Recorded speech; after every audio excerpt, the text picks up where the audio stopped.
Wounded warriors came to Tyler today, and one couple taught us a lesson in love. Sergeant Joey Bozig lost his right arm and both legs 3 years ago.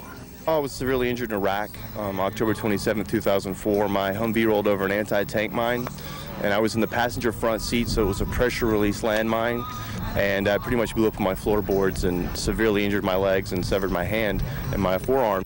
10 years ago, Jamie Peters was a Tyler gymnast. In college, she was dating Bozig before the injury, and she went to see him at Walter Reed Army Hospital. He says, you know, Jamie, life is not going to change for me. It's always going to be this way. And will you stay with me? And I said, well, you have your heart and you have your mind, and that's all I need. And so he says, well, I think we should get married. They got married, and now Jamie and Joey are expecting their first child.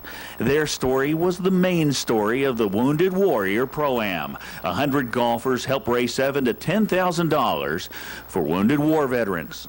It's really nice not only to see these warriors out here and the attention that they're getting, but it's really great that the city of Tyler has kind of opened up their arms to these guys. It's just terrific. Representative Leo Berman served in the Army for 22 years, and he was the master of ceremonies.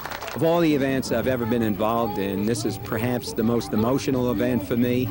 We've got 6 wounded veterans up here from Brooke Army Medical Center, and we have one that came all the way in from California who is a triple amputee. Mickey Tettleton played for the Rangers and 3 other major league teams, but on this day he played golf for the Wounded Warriors. We got to live out a fantasy, and these kids, they're living real life situations, and the things that they go do for us to be able to come out here and enjoy beautiful days like this is just it's a very humbling experience for me to be able to be out here and be with them. And the home of the brave.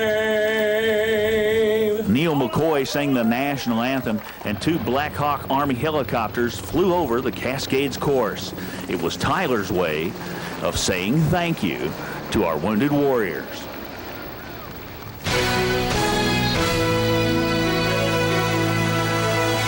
Terry Glenn missed most of last season with a knee injury, and it's only 50-50 that he'll be able to play this coming season. Jerry Jones lost coaches, players, and front office people to the Dolphins, but he didn't object because he says it helps you get someone else who's good as well.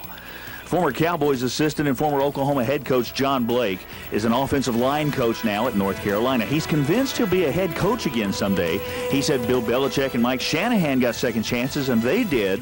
Okay, that's it for the Juice. Didn't know Jerry Jones could move like that. I sure didn't. Interesting her face.